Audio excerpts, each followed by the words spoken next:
¿Cómo están? Muy buenas tardes. Gracias por estar aquí. Sobre todo, muchísimas gracias a Sandra de IDOM. Le platico un poco. Yo había escuchado mucho de Sandra. Tengo el gusto de conocer a IDOM como una empresa consultora con base en Bilbao, España, que empezó inclusive con construcción y que ha ido haciendo otros proyectos de consultoría y sobre todo en términos de innovación. Bueno, pues Sandra nos va a platicar más de lo que han hecho en México, pero insisto, muchísimas gracias, Sandra, por aceptar esta invitación, por estar con nosotros, por compartir con la comunidad de innovación y emprendimiento, no nada más de México, sino de América Latina en Scaling Up. Y pues entonces les dejo la palabra con Sandra y les agradezco mucho para que sigan participando en esta serie de webinars. Gracias, Sandra.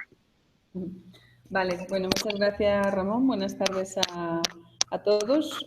Bueno, mi nombre es Sandra Sinde y soy la directora del área de unidad de negocio de compra pública innovadora e innovación abierta en sector público dentro de IDOM. Como decía Ramón, pues IDOM es una empresa un poco atípica dentro del mundo de la consultoría porque viene del mundo de la ingeniería industrial y más la ingeniería de industrias pesadas. Tenemos como 60 años de existencia en el País Vasco y a partir de ahí pues han ido evolucionando pues nuestros servicios al mundo de la arquitectura y finalmente al mundo de la consultoría, porque todas las grandes obras o todas las grandes infraestructuras pues industriales requieren de planes de viabilidad.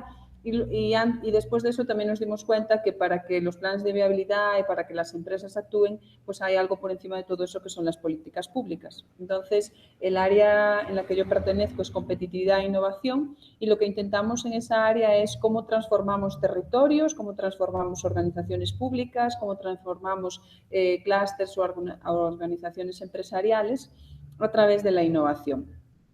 Entonces, bueno, un poco mi trayectoria, yo soy licenciada en Economía, trabajé en España, primero en una entidad pública, en un gobierno regional, desarrollando pues, proyectos sobre todo de innovación en ámbito de tecnologías de información y audiovisual.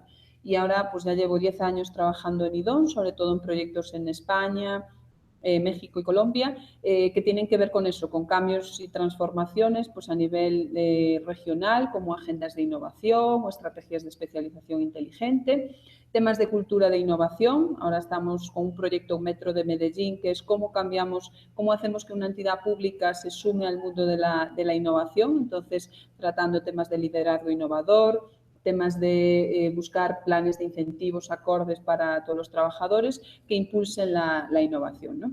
Y en estos años pues también me he especializado en la compra pública innovadora. ¿Y qué es la compra pública innovadora? Pues es un poco la presentación de hoy, lo que os intentaré explicar. Primero, ¿qué es este instrumento? ¿Qué ventajas tiene frente a otros instrumentos de política de innovación pues más tradicionales o que puedan ser más conocidos, como los apoyos financieros o como las ayudas directas a empresas?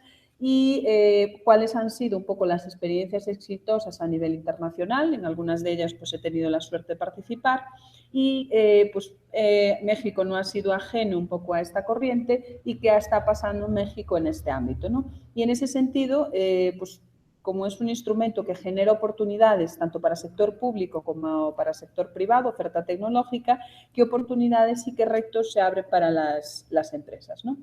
Entonces voy a poner ya la presentación y empezamos. Vale.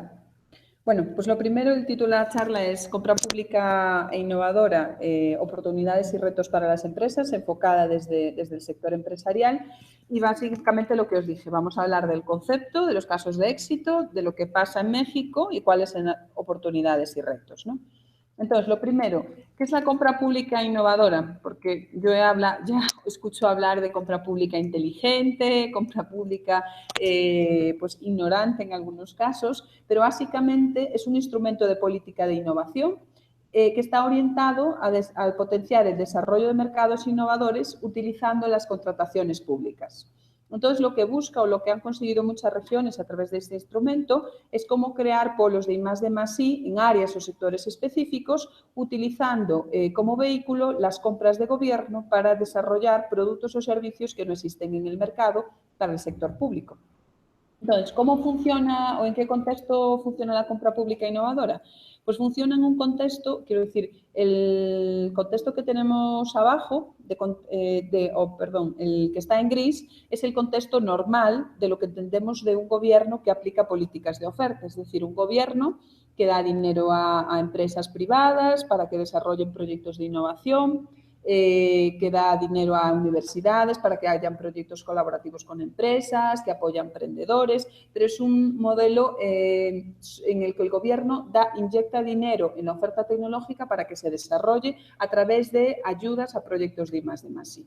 Esto es un modelo tradicional de intervención desde la oferta, porque lo que se intenta es crear oferta tecnológica a través de ayudas, y esto ¿qué consigue? Pues finalmente no se acaba consiguiendo una sistematización de la I+D+I. Yo he visto pues un poco en España, tristemente, como muchas empresas se han vuelto casi víctimas de las ayudas de innovación, ¿no? Porque al final uno no acaba generando innovación por dar apoyos financieros a empresas para que innoven. Lo que acaba consiguiendo es que haya empresas que hagan proyectos de innovación, pero una empresa innovadora es distinta a una empresa que hace proyectos de innovación, ¿no? Entonces, el modelo que se plantea a través de las compras públicas innovadoras es un modelo en el que el gobierno ya no da dinero para que se genere oferta tecnológica, sino lo que hace es identificar una necesidad que tiene y lanzar a través de un proceso de compra para, a través de un contrato, ya no de una ayuda, se dé respuesta a esa necesidad y llegar a unos esquemas en los que se comparten riesgos y beneficios con el desarrollador para que el resultado beneficie tanto a las empresas como al gobierno. Estamos en modelos win-win. Y finalmente, en este modelo, los ciudadanos también salen beneficiados, porque el gobierno, finalmente, sus clientes o sus usuarios son los ciudadanos en los distintos sectores, ¿no?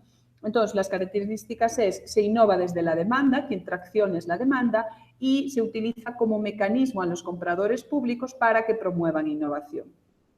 Se demandan entonces productos y servicios que no existen en el mercado, hay un mayor impacto en el tejido empresarial, y ahora lo veremos con el ejemplo, y además se consigue un desarrollo sistémico de la I+D+I en las empresas. ¿Por qué? Porque ya no estamos hablando de ayudas concretas para proyectos, sino que estamos hablando de desarrollar pues, soluciones integrales para compradores públicos, ¿no?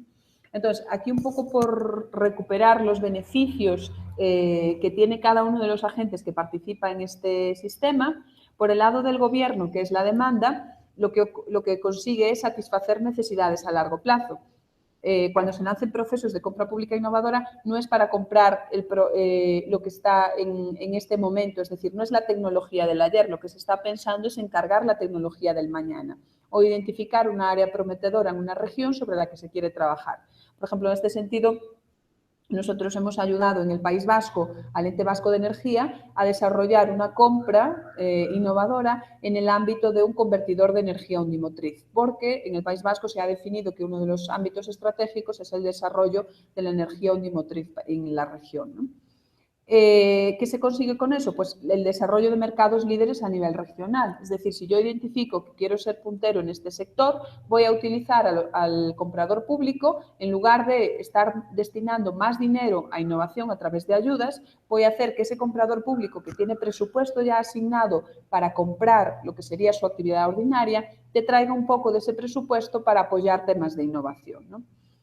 Entonces, el otro beneficio es que hay una demanda temprana, porque ese comprador público que ya no quiere comprar lo que le están ofreciendo los proveedores que van a visitarlo, sino que quiere hacer prospección y plantearse más en términos de cuáles son mis problemas que hoy en día la tecnología actual no me resuelve y me gustaría cambiar, porque tengo un proceso que me es muy costoso, porque es ineficiente, está hablando ya de que va a hacer una mayor conexión con los proveedores, ¿no? ¿Y qué consigue? Pues consigue, genera ahorros en muchos casos o optimiza procesos. En cualquiera de los dos casos, los ciudadanos salen beneficiados. En el primero, porque si hay menos gasto del sector público, se pueden reinvertir en otras actividades, y si hay una mejora en los procesos, pues también se va a ver beneficiado en la prestación de esos servicios, ¿no? Los beneficios para las empresas, ¿qué obtienen? Pues todas las empresas que han participado en esquemas de compra pública innovadora lo que dicen es que es más beneficioso un contrato que una ayuda. Es más beneficioso, y cualquier startup lo sabrá, ir a un banco con un contrato que no con una subvención. Además, cuentas con un primer cliente de referencia. Cuando tienes una subvención para desarrollar un proyecto de innovación, haces tu plan de comercialización con los mejores de tus deseos y finalmente descubres que aquello que creías que iba a ser muy interesante, al final nadie te lo acaba comprando o ya no hay mercado para él. En este caso, tú produces algo en el que un cliente ya te está diciendo, eso lo quiero yo y lo voy a implantar en mis sistemas, ¿no? Y además cuentas con una ventaja, es que va a ser un escenario demostrador real. Ahora os pondré un ejemplo de un proyecto en el ámbito de salud, que es la iniciativa más importante de compra pública innovadora en Europa, en el que yo he trabajado los últimos 4 años, en el que se hace un cambio en un servicio de salud y todas las implantaciones de los desarrollos de 23 nuevas líneas de investigación que se hacen se prueban en todos los hospitales de ese servicio de salud. Por tanto, el contar con un escenario de prueba que es real y que no es pues el que una empresa puede desarrollar cuando hace un proyecto de innovación es una gran ventaja. Y además no solo el escenario de pruebas, sino el poder hacer esa parte de codiseño con los profesionales de las distintas áreas compradoras que tienen el conocimiento de sus procesos más en detalle, ¿no? Se genera un modelo de compartir riesgos y beneficios y además en todos estos esquemas lo que se está viendo es que finalmente en las contrataciones hay una vinculación entre la academia y los centros tecnológicos con las empresas. Entonces ese gran un poco problema que al final pues en América Latina es el gran hándicap a cubrir, ¿no? La parte de vinculación, pues con esto también se ayuda. Y finalmente, pues los beneficios de los ciudadanos es mejor calidad de vida, generación de empleo cualificado en esas empresas que pueden ser proveedoras y desarrollo pues, del ecosistema de I+D+I. Si entramos un poco ya al detalle de qué podemos abordar con la compra pública innovadora, pues tendríamos 2 niveles de compra pública innovadora que una tiene más o menor detalle de información, ¿no? De innovación, perdón.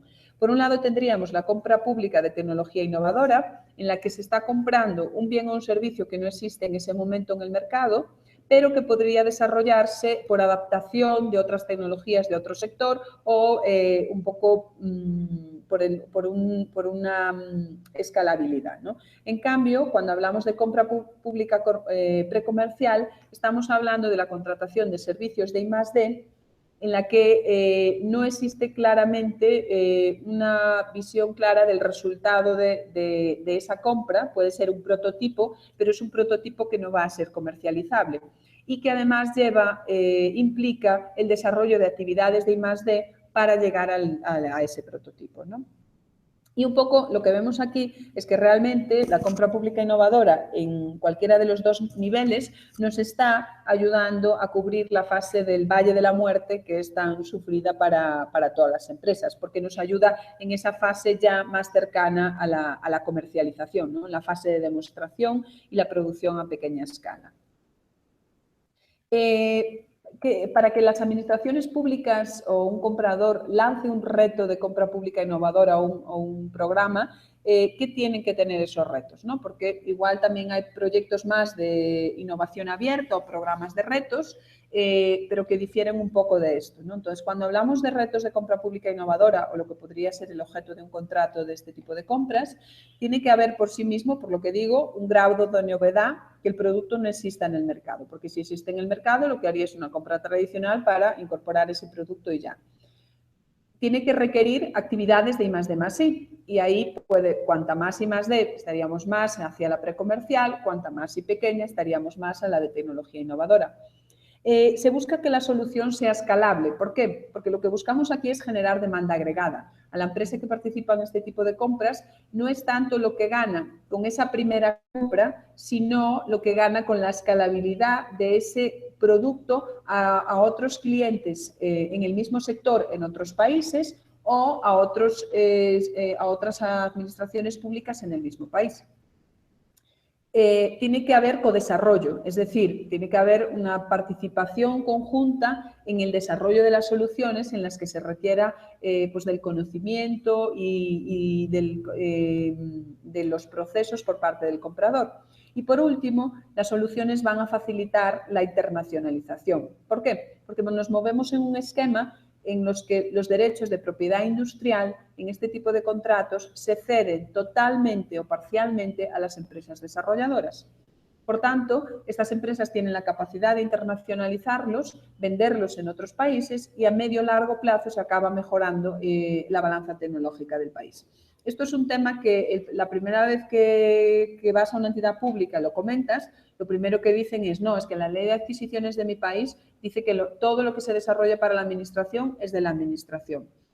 Y entonces, claro, empiezas a decirles ejemplos de por qué otras administraciones han dejado de hacer eso porque veían que no tenía ningún tipo de ventaja que ellos se quedaran con los derechos de algo que nunca llegaban a comercializar y que es mucho más interesante conseguir beneficios en lo que sería mantenimientos evolutivos o mantenimientos correctivos gratuitos, conseguir después trato de cliente preferente en versiones evolucionadas, y eso resulta mucho más interesante que no quedarte con una propiedad industrial de la que no acabas sacando mucha rentabilidad, ¿no? Pero sí que es un tema de rechazo y barrera para llegar a la implementación de este tipo de programas.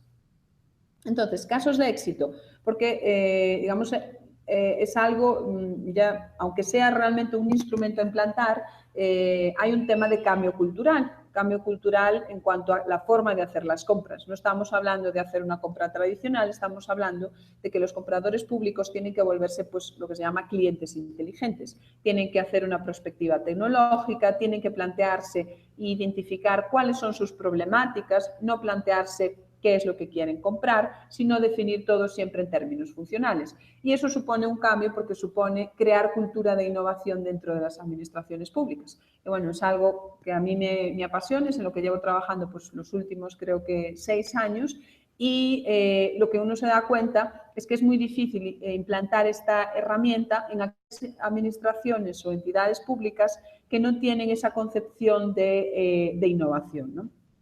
Entonces, las que vamos a mostrar ahora, pues sí son esas instituciones que han dado un poco el salto, ¿no?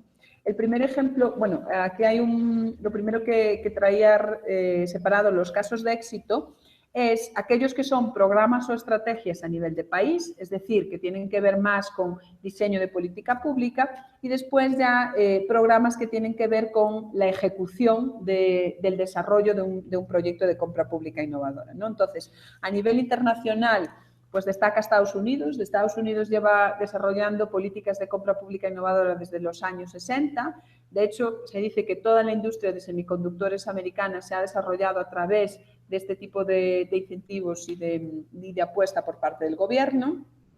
El SBIR en Reino Unido es una copia del programa SBIR americano.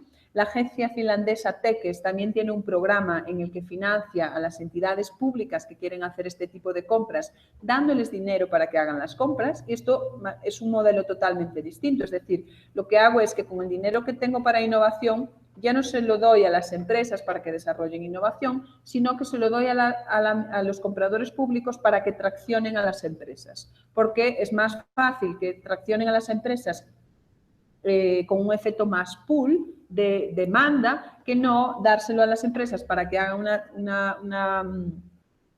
una metodología más push, ¿no? El programa de la IWT también en Bélgica es muy similar a TEKES. Y después las iniciativas que aparecen en España, que ha apostado mucho por este instrumento, pues lo comentaremos ahora, es 2 instrumentos financieros para apoyar el desarrollo de este tipo de compras. Y finalmente, el que aparece ahí en España, el Servicio Gallego de Salud, es el que os comentaba que vamos a ver como de implementación, ¿no? Entonces, el SBIR lo que funciona como un programa en el que hay una fase previa donde la entidad pública identifica un reto y un presupuesto. Hay una fase primera en la que se abre para buscar estudios propuestas que tengan que hacer un estudio de factibilidad e innovación sobre un desarrollo.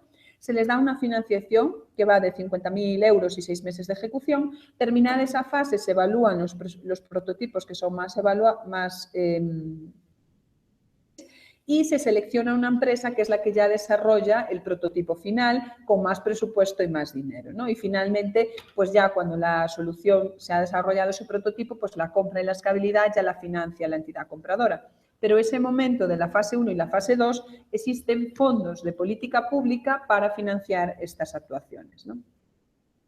En el caso de España hay dos instrumentos. Existe el instrumento, el Innocompra, que lo que hace es apoyar a los organismos públicos que también quieren desarrollar procesos de compra pública innovadora para incentivarlas, financiándoles una parte que va entre un 50 y un 80% del desarrollo que quieran hacer. Y por el otro lado hay un instrumento que se llama Innodemanda, en el que se apoya a las empresas que se presentan a este tipo de licitaciones. Este instrumento es un instrumento que ya tenía el CEDETI, que es el Centro de Desarrollo Tecnológico Industrial, que funciona realmente como un préstamo anticipado, pero que consigue que la empresa tenga como más liquidez para empezar a hacer todo el desarrollo, ¿no? Entonces, ¿qué nos queda un poco de lección con esto? Que realmente aquellos países que han apostado por la compra pública innovadora han generado instrumentos financieros de apoyo para incentivar el cambio en los compradores públicos a este tipo de compras, ¿no? Lo mismo ocurre en el de Bélgica, no me voy a detener. Y ahora el que es interesante, porque es ya iniciativa a nivel concreto, es el del Servicio Gallego de Salud. Este es un proyecto que se llama, Innova Saúde IH 2050, son 23 líneas de proyectos de investigación con una financiación de 90 millones de euros. Y el proyecto nace en el 2011, en el que se identificaron 23 áreas de mejora dentro del Servicio Gallego de Salud. La región de Galicia es una región con la población muy envejecida y lo que estaba sufriendo pues, es unos crisis financiera, porque es muy difícil atender a una población con un sistema en el que está pivotando en el ingreso de pacientes al hospital. Entonces, cuando la población está más envejecida, pues esos ingresos de esas personas con enfermedades crónicas, pluripatológicos o simplemente que son mayores, tienen una incidencia mayor en los ingresos hospitalarios. Entonces, lo que se planteaba es, tenemos que pensar un modelo distinto o esto va a quebrar en 10 años. Un modelo distinto que busque dos cosas. Primero, que los pacientes no vayan tanto al hospital y eso nos lleva a temas de telemedicina, a temas de asistencia en el hogar, a temas preventivos. Y otro modelo es que cuando vayan permanezcan el menor tiempo posible. Entonces, de ahí surgieron esas 23 líneas de proyectos que son temas pues, de robotización hospitalaria para mejor control de fármacos en el hospital, temas de hogar digital, temas de empoderamiento de pacientes crónicos, temas de generar una atención diferente a personas que están en zonas alejadas a través de un consultorio móvil. Eran 23 líneas. Ahí hay una web en la que está toda la información, que es www.sergas.es. Está toda la información de los proyectos, desde cómo nacieron los proyectos, cómo evolucionaron, hasta cuáles fueron las soluciones finales. Entonces, durante el año 2012 se diseñó cómo iba a ser ese modelo de compra pública innovadora y se abrió lo que se llama un diálogo técnico. Todos los procesos de compra pública innovadora lo que tienen es que la entidad pública identifica cuáles son sus necesidades y comparte esas necesidades en un estadio muy, muy temprano con la oferta tecnológica, ya sean empresas, startups, emprendedores, universidades, para que les aporten ideas de soluciones innovadoras. Con ese diálogo técnico que enriquece mucho la identificación de las necesidades, se sacan ya lo que serían las licitaciones de compra. Y las licitaciones de compra siempre entendidas en términos funcionales. Por poner un ejemplo, un proceso de compra pública innovadora nunca diría yo quiero comprar unas botellas de agua, sino diría yo necesito trasladar un líquido, mantenerlo a una temperatura constante de 20 grados, que no se derrame. Y eso da pie a que una empresa pueda pensar que es una botella o que es una bolsa plástica o que es otro tipo de elemento, ¿no? Finalmente, hay una fase de desarrollo de todos esos proyectos y hay una fase de evaluación, ¿no? ¿Cuáles son los resultados de este proyecto que nos arroja? Pues al final, lo que decía, tiene una inversión muy alta, 90 millones de euros, de la cual tuvo una financiación del 80% de fondos FEDER de la Comisión Europea. En ese proceso de diálogo técnico que comento, se recibieron 396 ideas de distintas entidades, públicas o privadas, 146 empresas resultaron adjudicatarias o subcontratadas de esos procesos de compra y se hicieron 24 contratos. Lo más importante de eso es que de esos 24 contratos, un 62% fueron empresas gallegas, porque al final este tipo de procesos lo que hace es que la oferta tecnológica local está más cercana a las necesidades de esos compradores. Y lo más importante es que un 85% de los adjudicatarios fueron pymes. ¿Por qué? Porque las pymes son mucho más rápidas y se adaptan más a este modelo. En este proyecto en el que yo estuve, pues yo vi como empresas grandes llegaban diciendo es que no acabamos de presentarnos aquí, no conseguimos nada, porque tenían la idea de yo vengo aquí a venderte mi versión 3.0 de este producto. Y a eso no se trataba de vender una versión 3.0, se trataba de construir una nueva versión, la versión 4.0 con el Sergas y quedarse con esos derechos de propiedad. Y eso es muy difícil de que entiendan las grandes empresas en un primer momento, porque su estructura interna es mucho más lenta, han hecho grandes esfuerzos en I+D, entonces entrar en este cambio de modelo pues han sido más lentas al reaccionar, ¿no? Al final también lo que vemos es que el 75% de las empresas, el 75% de las empresas que participaron dijo que esto había facilitado su proceso de internacionalización, que el 46% generó nuevos empleos y que un 27% obtuvo desarrollos adicionales en ese proceso de innovación. Por tanto, aquí cuando decíamos lo de que se provoca la sistematización de la innovación, vemos que sí es cierto. ¿Por qué? Porque las empresas normalmente y del área de TIC están más orientadas a trabajar para el sector público desde prestación de servicios. Y aquí era un enfoque ya más desde producto. Entonces, ese cambio de servicio a producto realmente es lo que hace que también internamente hayan tenido que cambiar, ¿no? Y ya, bueno, ¿qué pasa? ¿Qué ha pasado? ¿Qué está pasando en México en este ámbito? Bueno, pues esto realmente en México ya desde el 2013 se empezó a hablar de compra pública innovadora. En 2013, desde IDOM, y bueno, yo como directora de ese proyecto, desarrollamos lo que sería el diseño de política pública de cómo debería de ser un sistema de compras públicas innovadoras, entendiendo que un sistema de compras públicas innovadoras afecta a los compradores, afecta a la oferta tecnológica, afecta a las entidades que dan los incentivos financieros para la innovación y que todos ellos deben de cambiar, ¿no? Y que además afecta al marco legal. Entonces, lo primero que analizamos fue ver si el marco legal, la Ley de Adquisiciones mexicana, permitía trabajar en este tipo de proyectos. Lo siguiente, identificar cuáles eran aquellas entidades públicas que tenían una cultura de la innovación que les iba a hacer más fácil participar en este tipo de procesos. Y después, si realmente había oferta local preparada, de manera que cuando yo haga mi esfuerzo en desarrollar esos procesos de compra, se pueda acabar desarrollando tejido local, ¿no? Entonces, de ese proyecto lo que se concluyó es que el marco legal, aunque podía tener mejoras, sí permitía implantar una política de compras públicas innovadoras. Se generó un diagnóstico de cuáles deberían de ser los sectores de aplicación y de ahí salieron pues, el ámbito TI, el ámbito de salud como los más prioritarios y a partir de ahí, pues, en el año 2013 ya se identificó un plan de acción para llegar a la implementación de la política, se definieron unos objetivos presidenciales para realmente implantar este proyecto y en 2014 se empezaron con ese proceso de sensibilización que es muy lento, del cuales serían esas dependencias que podían participar, también que la oferta tecnológica conociera esto para que pudiese provocar un poco la compra desde el otro lado. Y pues desde el punto de vista también de presidencia se lanzó una iniciativa que era Retos Públicos, que aunque no era compra pública innovadora, pues era como lo que podría ser un germen de algo pues más evolucionado como un programa de compra pública innovadora, ¿no? Entonces, en el 2016 sí ya se crea un grupo de trabajo dentro del Comité Intersectorial de Compra de Innovación, un grupo de trabajo para compras públicas innovadoras. Este grupo se crea en noviembre de 2015, tiene su instalación en febrero de 2016 y ya desde abril-marzo de este año, estamos trabajando con las 3 primeras entidades que están corriendo un proyecto de compra pública innovadora, ¿no? Y esas entidades se decide que ese proyecto se enmarque dentro de la estrategia digital nacional y en el ámbito TI, porque el sector que se quiere traccionar es el sector TI, ¿no?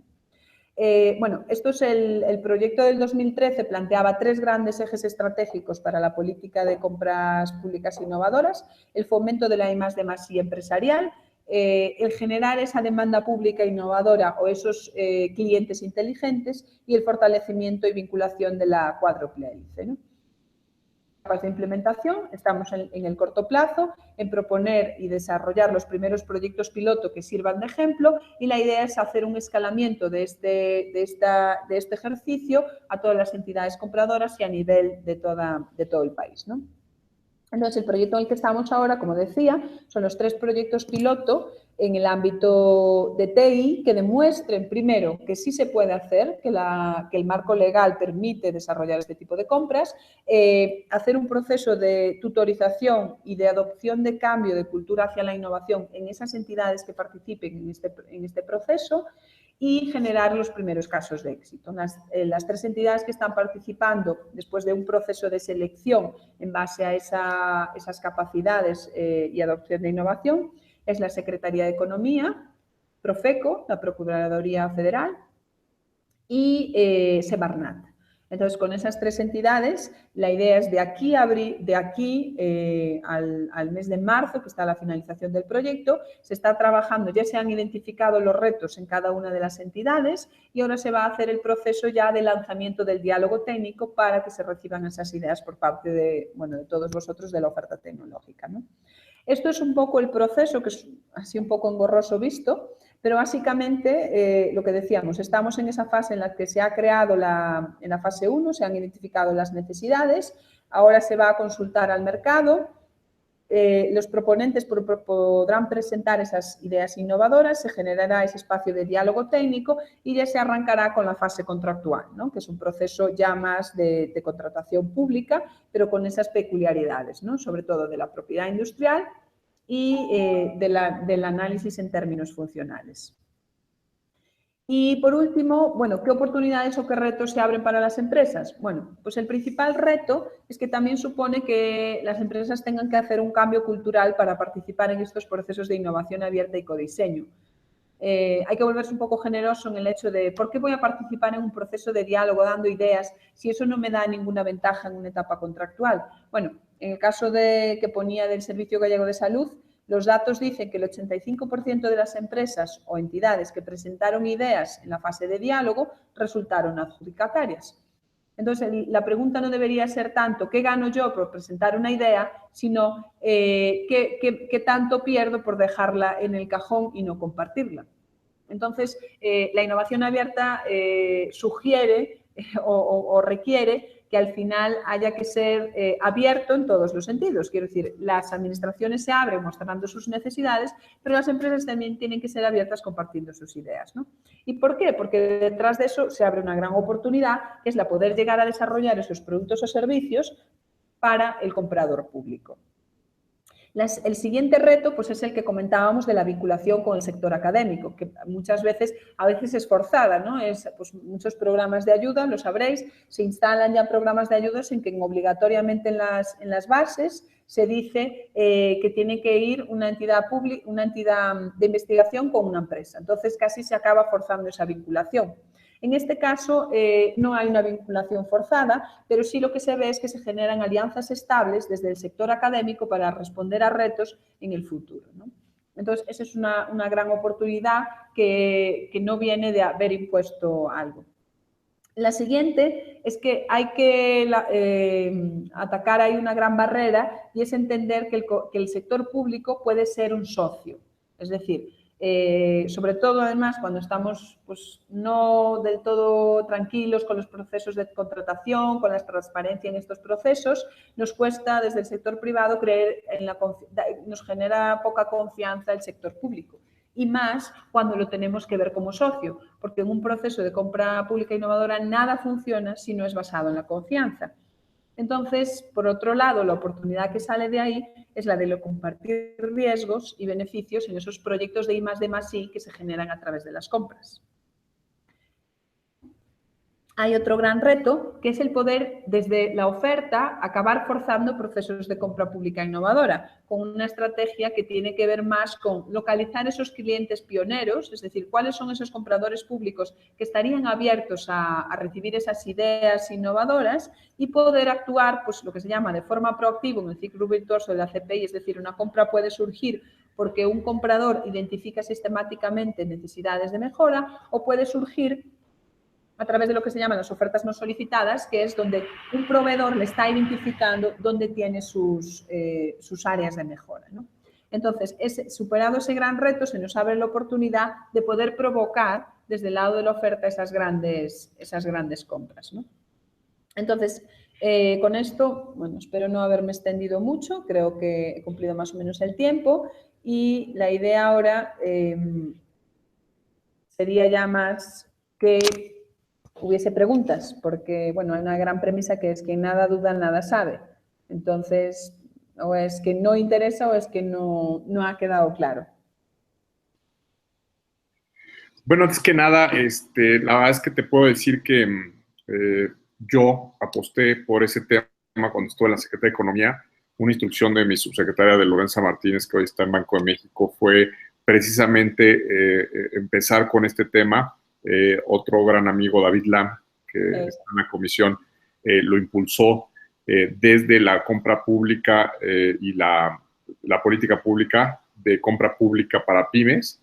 Entonces, yo tengo varias preguntas y una pregunta muy concreta es, parece que sí se está moviendo, pero ¿cómo podemos hacer para que se permee más en la sociedad y para que se vea el beneficio en la economía de la colaboración? Dijiste algo muy importante, que es, hay muchas barreras culturales, hay muchas barreras de acuerdo a cómo venimos haciendo las cosas, y hay otro tipo de barreras que inclusive tienen que ver con cómo está la estructura gubernamental y también cómo es la percepción de una pyme hacia el gobierno. La verdad que si estamos basados en algo como son los negocios, la confianza, creo que ahí hay un gran reto porque no sé si actualmente exista una confianza desde la industria hacia el gobierno.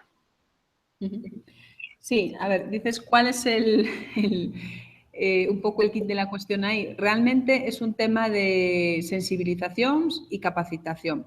El año pasado nosotros empezamos un programa en la ciudad de Medellín con Ruta N, que es la entidad un poco que promueve los temas de innovación, porque ellos querían que se empezara a desarrollar compra pública innovadora en su ciudad.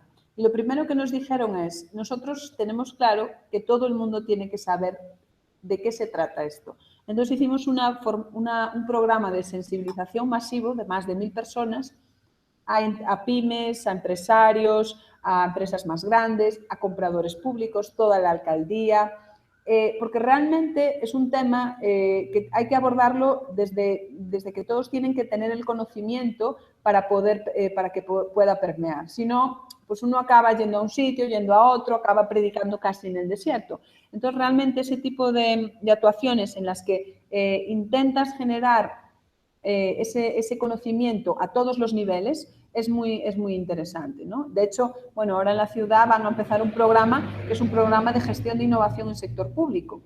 ¿Cómo consigo que toda la alcaldía acabe identificando necesidades y retos de manera constante?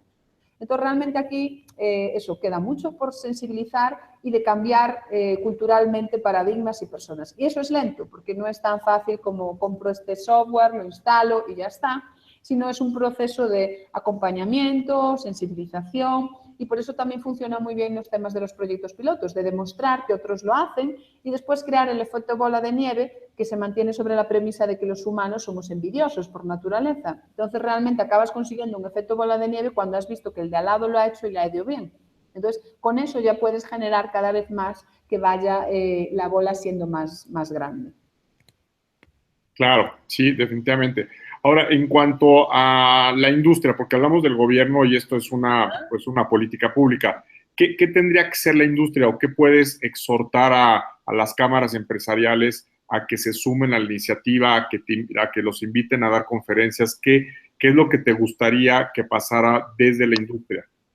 Vale, pues ahí desde la industria, pues un poco lo mismo. Yo en los últimos 3, 4 años creo que he estado en muchísimas charlas de clúster TI, de clúster salud, de clúster de carreteras, que buscan, primero, que sus empresas conozcan este instrumento, de darles también capacitación y formación, porque pasamos de responder al sector público, es decir, pasamos de un modelo en el que desarrollan para el sistema, para desarrollar con el sistema, de que generen esa confianza en esos compradores públicos, de que sean capaces de generar ofertas de valor, no tanto ofertas técnicas, proceso de entrenamiento a esas empresas, ¿no? Entonces, nosotros hemos desarrollado pues, programas específicos con clústeres o con agrupaciones más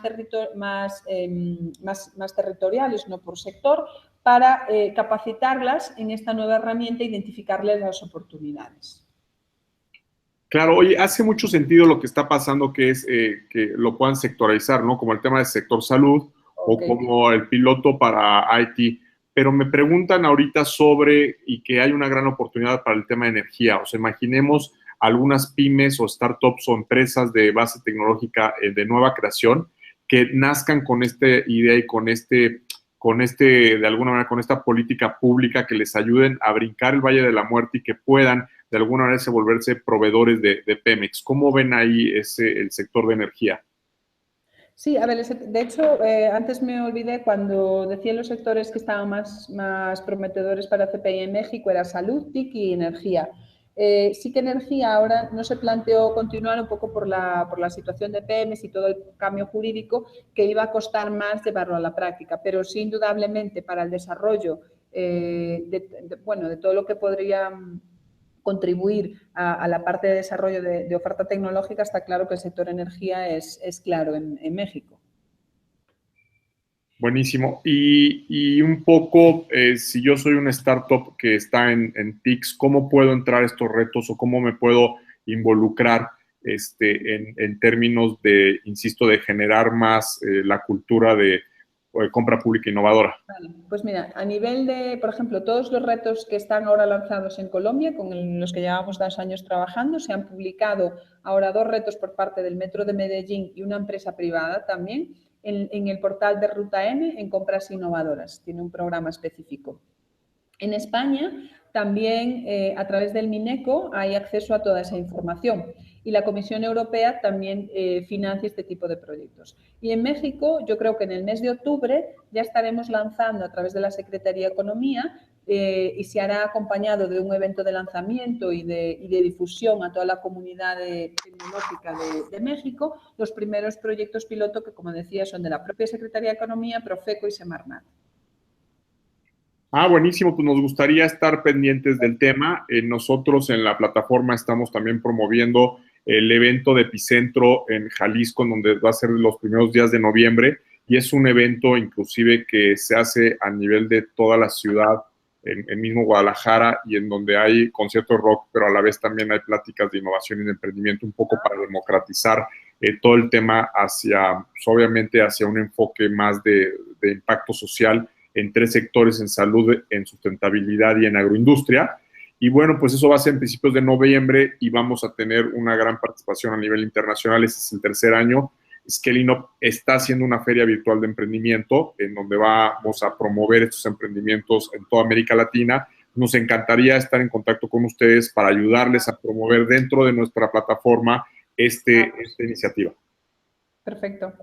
Pues en cuanto, yo creo que a lo largo de este mes ya se va a definir cómo es toda la parte organizativa y estamos en contacto. Pues buenísimo, entonces definitivamente te agradecemos mucho la participación, tu participación. También creemos que es muy importante la figura de una mujer. Fíjate que la mayoría de los webinars que hoy por hoy tenemos en Scaling Up son hombres, no porque queramos, sino porque se están dando las circunstancias de esa manera.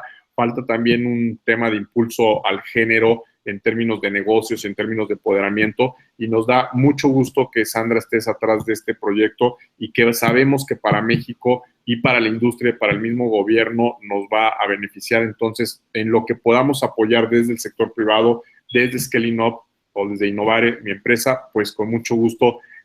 Tienes unos aliados que creen en esto y creen en tu trabajo y creen en IDOM.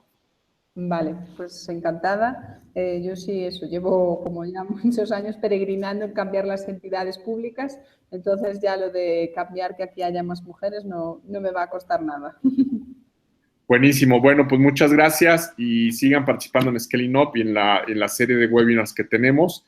Y muchos están entrando vía también YouTube. Vamos a tener esto en pocas horas en YouTube y nos están mandando correos, WhatsApp y están participando en el chat. Muchas gracias y que estés muy bien, Sandra. Y cuando yo tenga más comentarios también te los hago llegar. Vale, pues nada, estamos en contacto y eso, mucha suerte. Gracias, que estés muy bien. Buenas tardes. Hasta luego.